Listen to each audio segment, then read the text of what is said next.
Salut les internets, salut Thomas, vous regardez Les Squatteurs de Ciné l'Hebdo, et cette semaine on a squatté pour vous Call Me By Your Name, le dernier film de Luca Guadagnino avec Armie Hammer, Timothée Chalamet, Michael Stuhlbarg, Amira Kazar et Esther Garel. Mais mon cher Thomas, de quoi que ça nous parle ce beau petit film? Bah écoute, si je te dis Italie, été 1983, Elio, un jeune homme de 17 ans qui va profiter de ses vacances un peu studieuses et de sa rencontre avec un homme un petit peu plus âgé que lui, prénommé Oliver, pour découvrir et même parcourir sa sensualité et sa sexualité. Est-ce que ça t'évoque quelque chose? Encore une fois, tout un programme, mon ami Thibaut? Encore toutefois, tout un programme, et j'ai même envie de dire un beau programme. Mais avant de se glisser un petit peu dans les arcanes du film, comme disent les jeunes, mon cher Thomas, on va d'abord lui attribuer nos notes respectives. Et quelle note as-tu décidé de donner à ce Call Me By Your Name, s'il te plaît? Eh bien écoute, de mon côté, je lui attribue un très mérité 4. Voilà. Et toi, qu'est-ce que t'en as pensé? Eh ben écoute, moi c'est un très solide 4 sur 5 aussi également. Ah, tu vois, pour une fois on est d'accord. Bah oui, pour une fois on est d'accord, donc bah on va peut-être pas trop s'embrouiller sur cette vidéo finalement. Ouais, pour une fois ce serait cool. Bah, écoute, vas-y, je te laisse l'honneur de nous dire pourquoi t'as aimé ce film apparemment, Ouais. puisque 4 sur 5, c'est une très bonne note. Oui, c'est une excellente note. En fait, j'ai eu déjà, pour commencer, pour préciser un petit peu pour les gens, j'ai eu un petit peu moins de temps que toi pour digérer le film, parce que tu as eu la chance de le voir il y a déjà plusieurs semaines. Moi je l'ai vu il y a 1 mois et demi, donc Voilà. voilà, T'as c'est eu un le temps petit peu ancien, mais j'ai encore beaucoup d'images dans la tête, c'est pour ça que je trouve que c'est un très bon film. Mais j'en Alors, parlerai. moi, je l'ai vu il y a seulement quelques heures, du coup, je suis vraiment encore vraiment dedans. J'ai déjà eu l'occasion de le dire, je trouve qu'un film dans lequel tu as l'impression de rester même longtemps après l'avoir vu, plusieurs heures après être sorti de la salle, c'est forcément un film marquant. Bah, c'est exactement ce que je ressens à propos de ce Call Me By Your Name. Parmi les grosses qualités que je trouve, c'est avant tout un film qui va vous happer par son ambiance, parce que vraiment, cette ambiance que nous retransmet, que nous transcrit plutôt le réalisateur, cette Italie des années 80, cet été, cette ambiance de vacances, c'est absolument fabuleux. On est vraiment pris dans je sais pas comment dire ça, pris dans les images, pris dans la photo. Vraiment, c'est assez incroyable. Alors c'est vrai qu'il faut savoir que le réalisateur vit là où il a tourné son film, donc forcément c'est une région qu'il connaît bien, et on sent qu'il y a quelque chose de personnel là-dedans. Et franchement, c'est super chouette. On a envie d'être dans cette vie-là avec les personnages.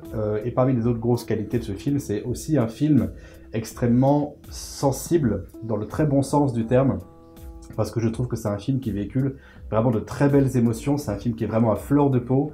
On sent extrêmement sincère. On a vraiment l'impression, comment dire, qu'on connaît ces personnages et qu'on partage leur.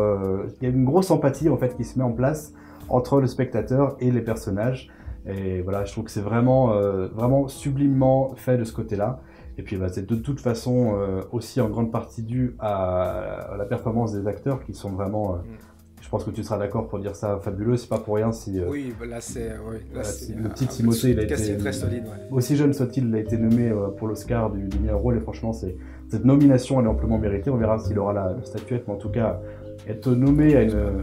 Ouais, donc non plus, je pense pas, parce qu'il y a l'ultime favori Gary Oldman qui passe à lui, mais enfin, déjà être nommé aussi jeune, c'est une performance et c'est mérité parce que vraiment, il est juste incroyable de justesse à l'écran. Ça fait longtemps que j'avais pas été aussi bluffé par un comédien que je connaissais pas. Je pense qu'il a un bel avenir devant lui, une belle révélation. Voilà, et puis Mr. Hammer à côté de lui, même si je l'avais honnêtement jamais vu dans des rôles aussi sensibles, encore une fois. Il tient la route aussi, quoi. Après, il est peut-être un petit peu plus stéréotypé, mais le personnage veut ça. C'est vraiment l'américain parfait, le blond aux yeux bleus, les hauts dents blanches, quoi. Mais voilà, c'est son personnage, c'est ce qu'il est, lui. Il incarne vraiment bien cet archétype-là. Voilà, après, il y a quand même des choses qui m'ont pas trop plu dans le film. Avant tout, je trouve qu'il est un petit peu trop long, en fait. Je trouve vraiment que c'est un film qui fait ses 2 heures et on les sent. C'est un peu dommage. Je pense qu'il aurait gagné... 2h10 ou 2h20. 2h10, ouais. En tout cas, il dépasse largement les 2 heures et je trouve que c'est un peu trop. Le film aurait mérité à gagner un petit peu en légèreté. Ça aurait, je pense, mieux te coller au propos, parce que du coup, là, il y a une petite lourdeur, une petite lenteur qui s'installe sur la dernière partie du film, notamment. Voilà, je trouve un peu dommage, d'autant plus qu'il y a certaines scènes, clairement, qui alourdissent le film, parce que je trouve qu'elles ont un côté un petit peu théâtral, un côté un petit peu moins sincère que le reste du film. Je pense notamment, en disant ça, à la scène de la fontaine. Ceux qui ont le film récemment en tête verront de quoi je parle, où les deux personnages principaux tournent autour d'une fontaine en s'échangeant des dialogues qu'on sent écrits avec plus de lourdeur et plus de... je sais pas comment dire ça... c'est un peu plus poseur que le reste du film, et c'est moins sincère, et je trouve que ça dénote un peu. Il y en a plusieurs de scènes comme ça. Il y a aussi quelques scènes qui, malheureusement, moi, m'ont mis mal à l'aise. Non pas que je sois contre l'homosexualité, honnêtement, c'est quelque chose qui ne me dérange absolument pas. Et j'espère que c'est le cas de toutes les personnes qui regarderont cette vidéo. Mais il y a quelques scènes de sexe homosexuel qui m'ont un peu mis mal à l'aise. Je ne sais pas si c'est fait exprès, en tout cas, moi, c'est ce que ça m'a fait ressentir. Il y a notamment une scène avec une pêche qui m'a franchement, voilà, qui m'a un petit peu gêné, vraiment. Mais voilà, honnêtement, tout ça, c'est de l'ordre du détail, vraiment, parce que c'est une vraie œuvre, une vraie belle œuvre qu'on a en face de nous. Et même si c'est un film qui peut ne pas plaire à tout le monde, franchement, c'est un film qui mérite d'être vu, qui mérite d'être découvert, je pense, largement. Voilà, c'est ce que j'ai ressenti, moi, sur le film, donc un ressenti vraiment plutôt extrêmement positif. Toi, de ton côté, Thibaut, qu'est-ce que tu en as pensé? Tu es d'accord avec ce que j'ai dit ou... Bah écoute, je suis vraiment en grande partie d'accord avec ce que tu as dit. Tu as dit pas mal de choses auxquelles je pensais, donc c'est très bien. Mais moi, avant tout, ça va vraiment être une critique, mais ultra subjective. Bon, déjà, tu connais mon point de vue sur les critiques objectives. Pour moi, ça n'existe pas. Donc voilà, mais là, vraiment, moi, c'est vraiment un film qui m'a pris aux tripes parce que, en gros, ça a vraiment joué, je pense, avec les souvenirs que j'avais enfant. Voilà, toutes ces petites balades dans cette maison de campagne en Italie. Moi, ça me rappelle ma maison de campagne quand j'étais gamin aussi. C'était pas en Italie, c'était en Haute-Loire. Mais en tout cas, je sais pas, ça m'a vraiment fait ressortir des souvenirs que j'avais enfant. Cette espèce de côté d'insouciance quand tu faisais du vélo sur le bord des routes, que tu allais te baigner dans les rivières et que tu te posais dans les forêts. Et je sais pas, moi, ça m'a vraiment pris aux tripes en fait. Et ce film-là, il m'a vraiment pris par les sentiments, tout simplement. J'ai été dans une petite bulle une sorte de petite bulle de bien-être pendant 2 heures, en fait. Ce jardin, moi, je rêvais d'envie d'y être avec ce soleil qui dardait de ses rayons ardents. Le verger, tu vois, que c'est super fit. T'as envie d'être là, de te poser sur un transat, de lire un bouquin.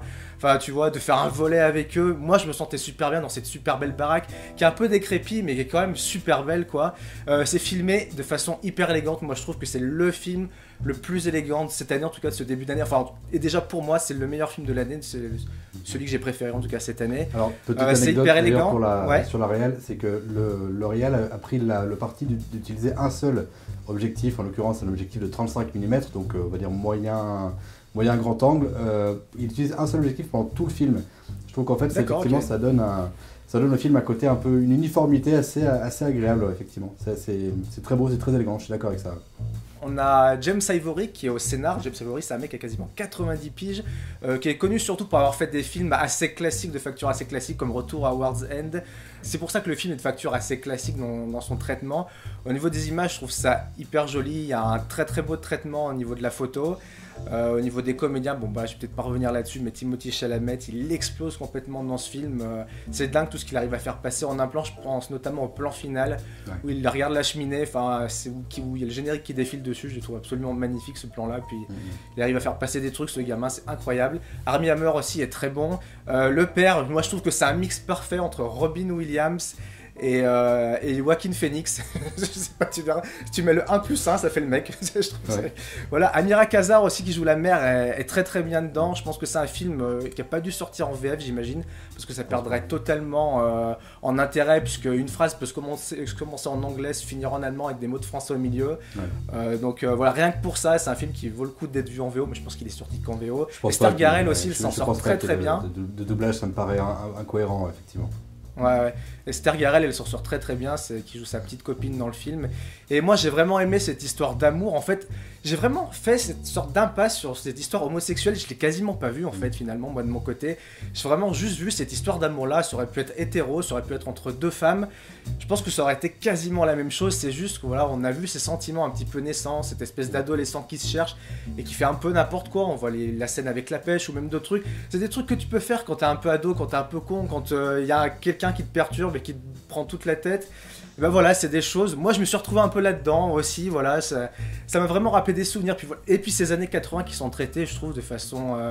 Moi, comme j'ai vécu ces années 80 quand j'étais enfant et préadolescent, en fait, sur un regard beaucoup moins appuyé que sur des séries comme Stranger Things où on va voir les mecs avec les Walkman, avec leur bicycle, et tu vois. Puis je trouve ça vraiment.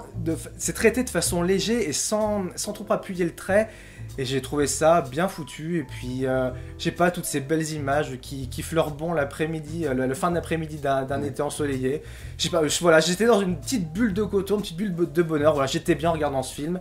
Il y a un petit côté, le jardin des Finzi continue aussi de Vittorio De Sica. Si vous n'avez pas vu ce film, il faut le voir absolument. Je trouve que c'est un film des années 60 ou 70 où c'est des jeunes bourgeois juifs qui vivent un peu en autarcie dans un immense et magnifique jardin, pendant qu'à l'extérieur il y a toute la clique de Benito Mussolini qui commence de bien monter au pouvoir. Donc voilà, un film politique, il y a un très beau drame à voir. Voilà, je sais pas quoi rajouter de plus parce que, comme je te dis, ça fait 1 mois et demi que j'ai vu le truc. Et même si j'ai encore des images plein la tête, voilà, je trouve que ce film est assez incroyable. Ouais, je suis tout à fait d'accord. Alors peut-être que tu peux conclure en nous disant ce que tu gardes et ce que tu jettes dans le film finalement. Alors je vais commencer par ce que je vais jeter. Je suis un peu d'accord avec toi, c'est peut-être un poil longuet. Il y a peut-être 10-15 minutes de trop, on pourrait raccourcir certaines scènes pour garder un rythme un peu plus soutenu, mais finalement c'est pas si grave que ça. Moi j'ai vraiment vu ça comme un moment de la vie, un moment de l'été. Puis cet été, je sais pas, plus il durait longtemps et mieux j'étais. Donc finalement c'est pas si grave que ça. Et ce que je garde, c'est évidemment tout le reste, l'élégance de la mise en scène, la beauté des images, la BO qui est assez sympa aussi, je trouve, qui te remet bien dans ces années 80, sans encore une fois trop appuyer le crayon. Voilà, moi je trouve que c'est un film, je le redis encore une fois, hyper élégant, donc j'ai rien à rajouter de plus. Pour moi, il est quasi parfait. Okay. Et toi de ton côté, qu'est-ce que tu laisses, qu'est-ce que tu prends? Alors qu'est-ce que je prends? Je vais commencer par ce que je prends, beaucoup de choses, mais en particulier la justesse de l'évocation, comme tu disais, des sentiments naissants. On a tous un souvenir forcément assez tendre avec la première fois qu'on tombe amoureux, parce que c'est finalement ça le sujet du film, c'est qu'est-ce qui se passe en nous la première fois qu'on tombe amoureux, et je trouve que c'est incroyablement bien montré, parce que on se met vraiment à la place de ce Elio, et on a l'impression de ressentir ce qu'il ressent, parce que ça évoque des souvenirs. C'est vraiment un film, malgré lui, qui est une espèce de Madeleine de Proust à plein de niveaux. Mais carrément, carrément, ça m'a tellement rappelé de trucs, ça m'a remué tellement de souvenirs que c'est pour ça qu'il m'a vraiment touché. Si vous avez grandi dans les années 80, forcément ce film pourra que vous faire ressentir quelque chose au plus profond de vous, ça me paraît évident. Et ce que je jette, ça va être un petit détail, mais c'est un détail qui m'a pas mal gêné, encore une fois, je t'ai dit tout à l'heure, c'est certains bruitages, notamment au niveau des scènes de sexe, que j'ai trouvé, pour la peine, très inélégants. Je pense que c'est peut-être un peu volontairement provocateur, ce qui est dommage, parce qu'encore une fois, ça ne va pas avec le sujet du film. Voilà, c'est des petits moments qui m'ont mis un petit peu mal à l'aise. Je trouve ça dommage qu'ils soient obligés d'en passer par là. Ça casse peut-être le côté un peu naturaliste de tout le reste du film, en fait. C'est ça, notamment la scène de la pêche. Il y a aussi un moment, une scène de fellation qui n'est pas longue, mais où il y a un bruitage assez grossier, finalement. Voilà, c'est ça, finalement, c'est ça. Face à un film aussi élégant, avoir ces petits moments aussi grossiers, finalement, je crois que c'est ça qui m'a dérangé, finalement, plus qu'autre chose. Voilà, c'était donc notre avis sur ce Call Me By Your Name, qui se déguste comme un bon Guy de Maupassant. Je ne sais pas ce que tu en penses, mon cher Thomas. Excellente comparaison, j'aime bien. Ah bah voilà, tu vois, on peut faire des comparaisons littéraires, le cinéma, ce n'est pas uniquement que du cinéma non plus, voilà. Sinon, nous, on se retrouve bien évidemment la semaine prochaine pour un nouveau chef-d'œuvre du 7e art. Je ne sais pas si tu veux rajouter quelque chose d'autre, Thomas. Non, à part que comme d'habitude, n'hésitez pas à nous laisser des commentaires pour nous dire ce que vous avez pensé à la fois du film et de cette vidéo, et puis des pouces en l'air par millions, bien sûr, comme d'hab. Voilà, faites tourner la vidéo, retweetez-la si vous avez Twitter, parlez-en sur Facebook, abonnez-vous à la page Facebook, enfin voilà, faites plein de trucs, mais en tout cas, faites vivre la vidéo. Tout à fait, et puis nous, on se retrouve donc la semaine prochaine, et d'ici là, n'oubliez pas, les films, c'est mieux au cinéma. Et sans popcorn, c'est toujours plus sympa. Ciao. Ciao.